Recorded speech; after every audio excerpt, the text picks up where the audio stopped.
SwimOutlet.com delivers the best online shopping experience. With an extensive selection and the lowest prices, you're guaranteed to find the product you need. Here's what you get. Free shipping on all orders over $49. Free 1 to 2 day shipping on all orders over $99. All orders placed by 6 p.m. ship out the same day. Shop at SwimOutlet.com, the web's most popular swim shop.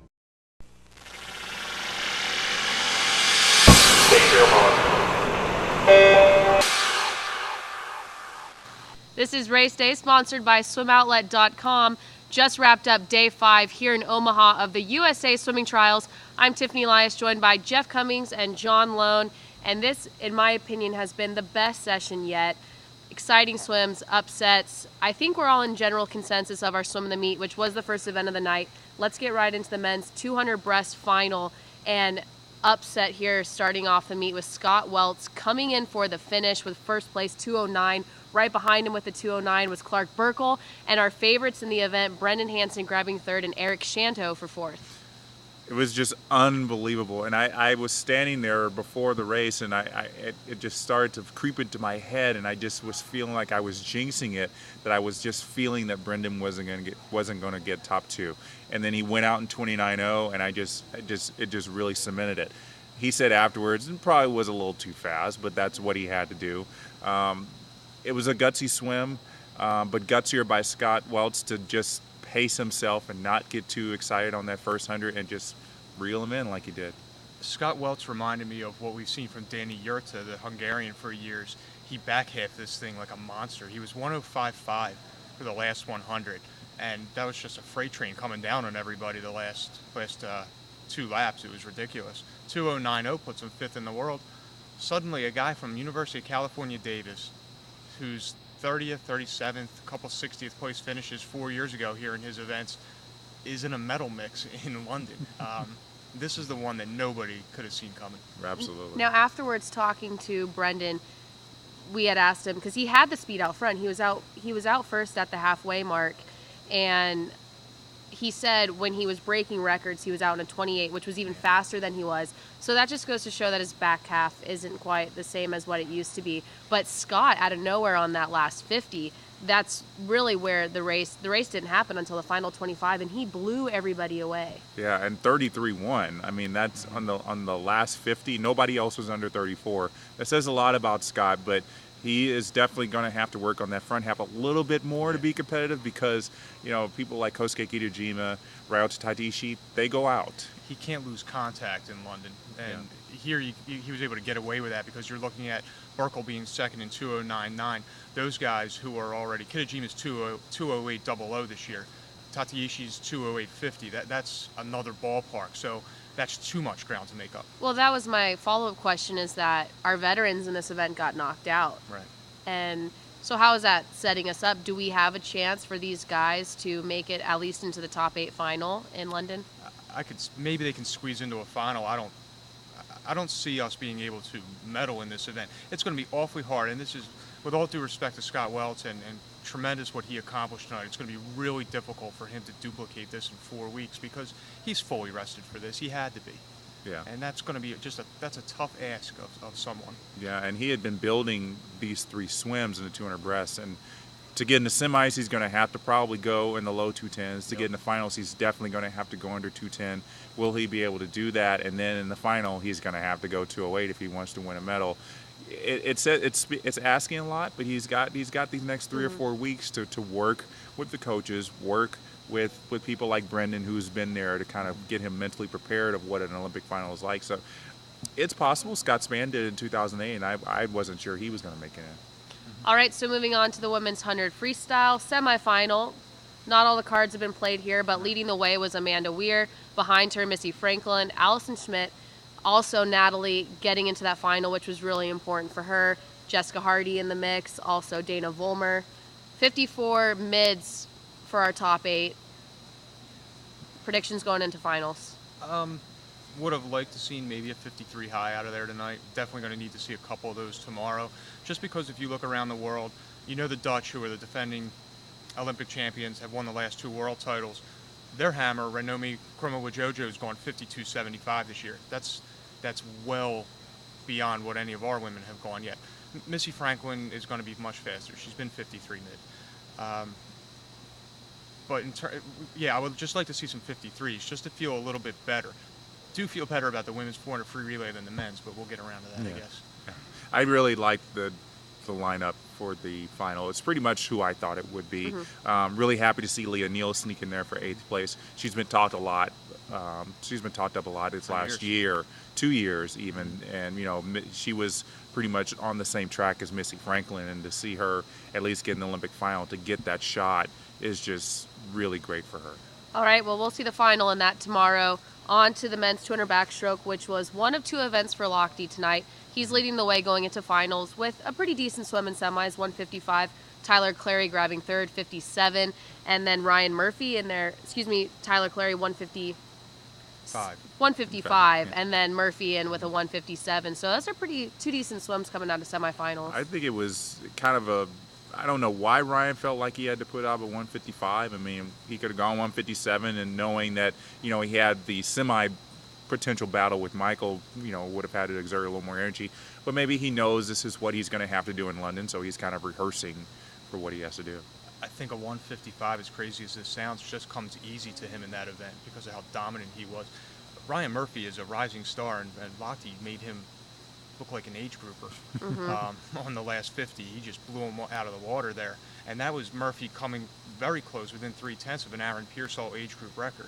So it's not like Murphy threw in some ho-hum swim. Right. Well, and speaking of Murphy afterwards, he said, I really wasn't, he didn't say trying that hard, but he said I was holding back quite a bit. Oh, so, he has more. Yeah, so 157 and still having more in the tank. I definitely think he could give Tyler Clary a run for his money. Maybe even Ryan. Who knows?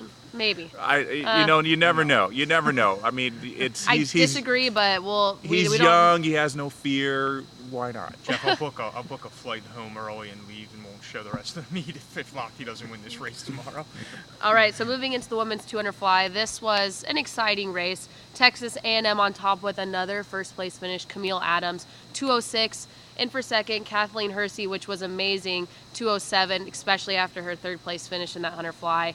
And Kim Vanderberg, unfortunately, grabbing 3rd place. Yeah, I had a chance to see Steve Bolton right after the session, Texas A&M coach, and he said the saying is you're on cloud 9, and he said I'm on 11 or 12. Yeah. The guy's got to be feeling better than almost anybody in this facility. He gets Bria Larson on the team the other night, who knocks off Rebecca Soni. Now you see Camille Adams get the job done in the 200 fly. Is there potential to see him on staff soon? Yeah, that's what I was thinking when Camille touched first. I mean, to get 2 swimmers winning Olympic titles, first time ever, I think that's just really big, and I hope they're really considering him, because that's just that would be a big addition to the team. Now moving on to the men's 100 free final. This was definitely another shocker of the night. Not the first place finish, but second. Nathan Adrian, of course, on top with a 48.1. But Colin Jones out of an outside lane gets into the wall for second, 48.4. Matt Grievers grabs 3rd, which I think he's okay with because he just wanted a relay position, 48.5 as well. And Behrens, Fegan, and Lezak making also relay positions. I think John and our agreement, though, it's kind of one of those where we were expecting a lot more, because they got to know the Australians. We needed a lot more, because those Australians are watching this, and they're just like, oh, well, we got it. They should be laughing right now. They should be laughing. It's not even close. Yeah. As great as it is to see Colin Jones pull an outside smoke situation and get in there, this is a mess. And I know we're beating a dead horse with it, but again, I think we said this last night, this isn't about the gold medal right now. This is about trying to fight away off of France and Russia to get on the podium. And maybe even Brazil. If they can't figure something out here in the next month. Now, even when we put Phelps and Lochte into the mix? Say you put Phelps on the front and he goes 47 high, 47 mid. Like, you could give Michael a lot of credit and say he goes 47 mid. That's what the number 2 Australian's going right now. And then we don't have anything else after that that's better than 48.10. Not good. Yeah. All right, so moving into the women's 200 breast semi, Soni looking really comfortable tonight. 221 for a semi-swim, not bad at all. Michael Lawrence, Andrea Kropp, both 224s. Caitlin Lovren still really conserving in this event. She was only a 226. And got to give it to Amanda Beard, making another final here in London with a 225. I think it was I was a little concerned about Amanda Beard, but it was just because we were looking at Rebecca Stoney in the same heat, miles ahead of everybody else. But yeah, to see Amanda Beard in that was amazing, and I've continued to be stunned by the way Rebecca could just turn out 221s like it's almost nothing. And we've been waiting so long now for that 219 to hit the scoreboard somewhere, and I'm not saying it's going to happen tomorrow night, but come London, it has to happen at some point, because she's too talented to not go 219 at some point soon. And what better place than the Olympic Games? I think we could see it tomorrow, given what happened in the 100 breaststroke, just because I think she'll have that little extra drive in there. The one concern with her is, and she did drop from this morning, Rebecca tends to swim a fast semi that's right around what she also swims her finals in. So it would be a drop of about 2 seconds, but hey, that would be great if we could see our first world record out of this meet. Could be happening. Last event of the session was the men's 200 IM, which might be one of the also top anticipated races throughout the course of this week. And it's going to be Lochte on top, 155, Phelps right behind him, and Tyler Clary trying to battle the two superstars. Connor Dwyer, excuse me, 158, trying to battle those two for a position, which don't know how realistic that is, but he's sure going to try. He'll try as much as he wants, but this thing's not realistic. Yeah, all the other 6 guys are going to try. They're going to do their best to at least say, I beat one of the two to the wall and fly. But what are we expecting though tomorrow in finals? Do you think we'll see an impressive time, or just enough for one of these guys to outtouch the other? I think this will be the fastest of the races between the two guys, and we got a glimpse tonight because their breaststroke legs were so quick. I think Ryan split 32.9 in his breaststroke leg. Trying to figure that out is the 32.9 on the third leg of your medley, and I think Scott Welts in his 33.1 in his 200 breast was 32.4 on his third leg. Yeah. Also, so Ryan's right there with the guy who swam a 200 breast tonight in 2:09. Yeah, it's pretty crazy. And I hope that they're not going to play the game that they played in the 200 free and just kind of be like, okay, who's going to take it out? Or you're not going to, so I'm going to hold back too. Just let this unload. Just let it unload and just really just make a statement. It's going to be their last head-to-head matchup. This is actually the race I think everybody's really been looking for because of what happened in Shanghai.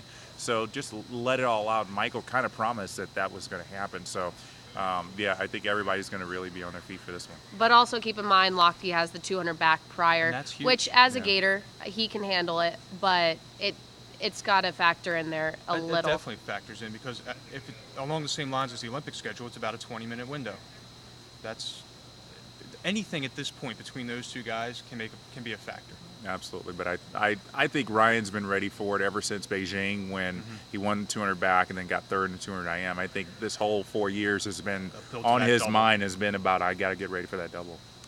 All right, well that wrapped up what happened tonight in Day 5 finals. Looking ahead to tomorrow, Day 6 prelims. On the men's side, we have the 50 free and the 100 fly. On the ladies' side, we're jumping up to the 800 freestyle and the 200 backstroke.